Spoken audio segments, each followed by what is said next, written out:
What's up guys, Ryan here from Inspire Marketing. Now today we are going to take a look at some of the best accessories you can buy on a budget for professional filmmaking. Let's roll the intro.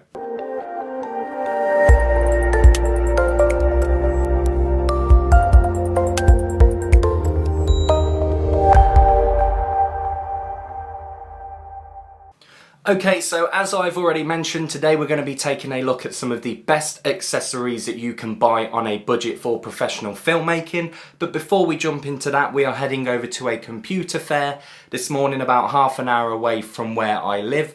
We're going to see if we can pick up a bargain. I do need to buy a new monitor, something preferably in 4K, obviously for the video editing and photos. So let's go see what we can find. Oh, I do need to get changed though. There we go, much better. Now, why don't we go and have a look at this computer fair? Let's go.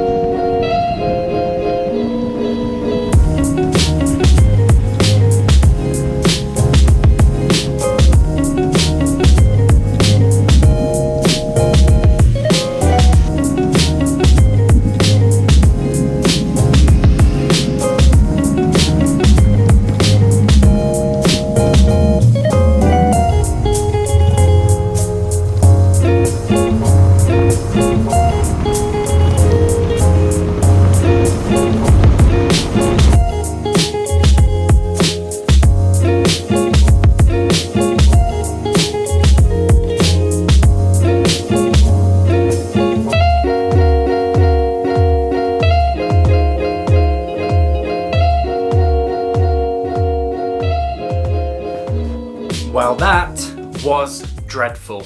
Just a word of advice, if you're ever thinking about going to a computer fair to pick up some bargains on some fantastic technology, probably don't go. The issue is everything is really old. There's probably an iMac there older than I am, so absolutely ridiculous. Unfortunately, I didn't pick up anything. There was one monitor I had my eye on, but I think it was like £240 and I can get it for like £250 from Amazon, so I know which one I would trust more.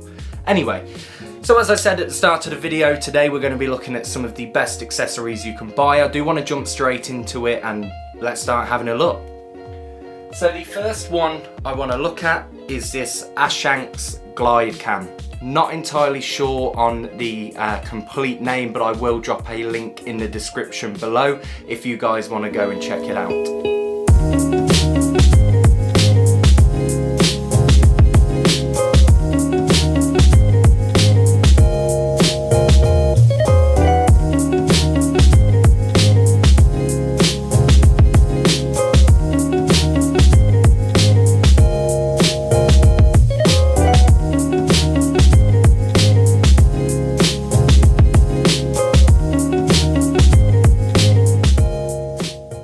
So it really is a great piece of kit. You can pick it up relatively cheap and it really does do the job. I mean, obviously some glide cams you can go out and spend £300, £400, £500 on it.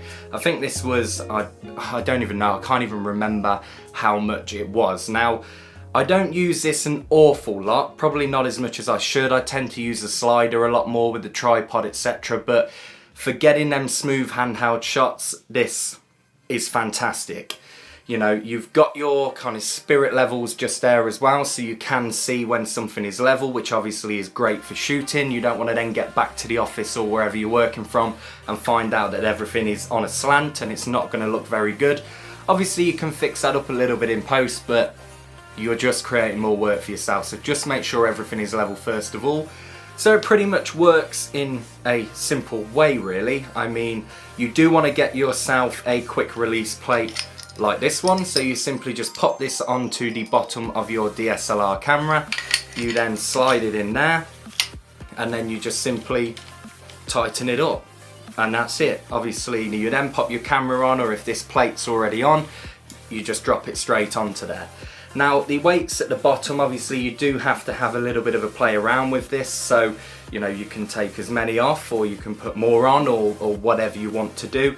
You've also got to make sure that they are centered as well. If I just hold it up here so you guys can see, obviously you can see that you can slide them to the left and right. So you just do want to make sure that obviously everything is centered and well balanced. A good trick is, once your camera is on the Glidecam, you want to hold it to the side, and you probably want about a 2-second drop time. Obviously this is far too fast, but there's no camera on the top. So you want to make sure that it's dropping maybe kind of between 1 and 3 seconds. That's a good amount of time. And then you simply just hold it with the handle, and then you've got a smooth gliding motion. Obviously it's not going to be that smooth, as we can see, but once your camera's on and you've got your lenses on, it's going to add a lot more weight onto there, and it will be a lot smoother. Now, the second item that I want to talk about is kind of a follow-on from last week's video on how to create a time-lapse video with Images, Lightroom and Final Cut Pro. This product is fantastic for taking your time lapses to another level.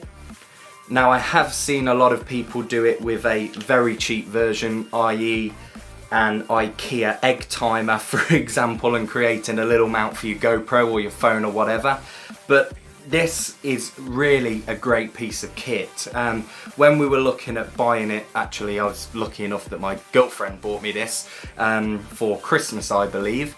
She did tell me that she was looking all over YouTube for a good review on this item, but unfortunately couldn't find one. But she went ahead and bought it anyway, and to be honest, it's fantastic. So it's called the Movo, as you can see just there. It's pretty self-explanatory, really. I mean, you've got your power there, off and on. You set your direction, and you also set your duration as well. So as you go through there, if I just bring it closer to the camera, you can see obviously that's changing. So that is in degrees, so 15, 30, 45, 60, 90, so on and so forth. And the bottom set is how many minutes you want it to run for. So obviously if you're doing 90 degrees over 5 minutes, it's going to move a lot quicker. We're quickly going to cut to a time lapse that I did earlier on it so you can see exactly what it does.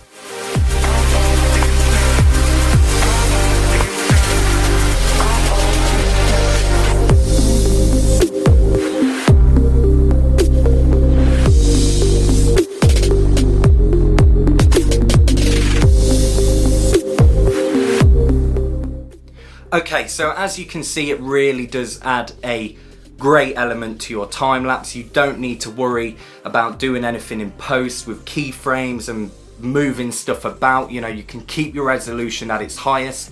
It's just going to give you a really nice sweeping motion. Obviously the time lapse I did earlier doesn't actually look that great. I did do one when we went to Amsterdam earlier on in the year. We were sat at a cafe and I set it up, and everybody walking past, if you're in the right place, it looks absolutely fantastic. Unfortunately, I had an issue with my GoPro Hero 6 back then and lost the footage, unfortunately. So I had to get a new GoPro, which they were fantastic, to be honest. They just sent me one straight away. I was able to exchange it. So, like I said, this is a Movo. I don't even know what they call it, really. I mean, it's not that well known, it's not big on the market, but for the price you can pick up one of these, like I said, in the right setting, the right place, the right situation, it's fantastic.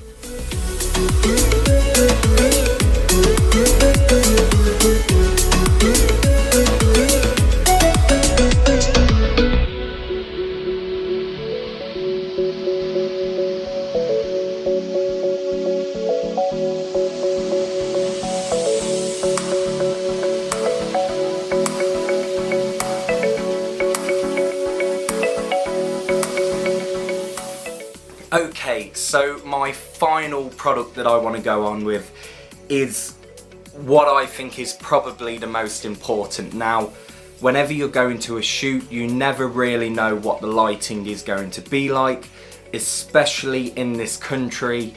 I mean, the weather is just absolutely dreadful. It's always dark, it's always dingy, so you just never know what it's going to be like. The last thing you want is to get to a shoot, find out it's too dark, your subject's too dark, or you know, the venue is. So this is why I have some lights.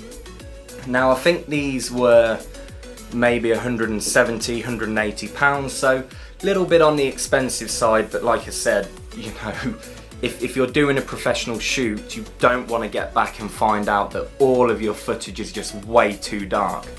In terms of fixing that in post, yes you can, but there is a limit to it before it starts looking absolutely ridiculous and, you know, heavily edited, and it just looks completely unrealistic. So I have the newer JY LED 500S. I do have two of them, so this shot's probably a little bit darker than the one before because obviously I have these set up to speak to you guys with. So these really are fantastic. Now the great thing with these, you have your little knobs here on the back. You can adjust how yellow you want the light to be, how white you want it to be, so you can create that really realistic look. You can power it with AC and just plugging it straight into the wall, which is obviously great, but it does limit you on really where you can take it. Obviously if there isn't a plug socket nearby, you're not really going to be able to use it. But you can buy the batteries as well. I do need to pick up some, but obviously I need to buy 4 of them, preferably 8 in case they start to die on a shoot. But very, very handy. Obviously you can then just pick it up, walk around with it, they're still going to be on, which is fantastic. Another great thing is it comes with these sheets. Now obviously you get 1 per light. These just simply slide right into there like that, and it will really soften the light. I mean, you need to create a realistic lighting environment even with lights. You know, you don't want them to be too bright, too in your face, so putting these in will really kind of soften that light and give it a much more natural light. Some of the B-roll that you will see or have already seen on the products that I've discussed today were all lit by this, so obviously a great piece of kit. They also do come with the cases as well, and you get the tripods as well. So these can really double up as anything. You know, if you've got a slider and you're using it with a DSLR camera, which is quite heavy, you've got 2 of these tripods that you can just mount your slider onto. So, you know, you don't really need to worry about the shake if you're only just using the one. So absolutely fantastic piece of kit. Again, link in description. I'm not exactly sure how much they are. I know they've come down in price and then they sometimes go back up and then back down, so it's just keeping an eye on them, but well worth buying, really. It's a great investment if you are looking to take that filmmaking to the next level and doing it professionally. So there we are. They're my 3 favourite products that I use on a professional shoot. Now one thing I did want to mention to you guys as well is I'm starting a new segment on YouTube, which will be every Friday evening. It's called Final Cut Friday. Roll the intro.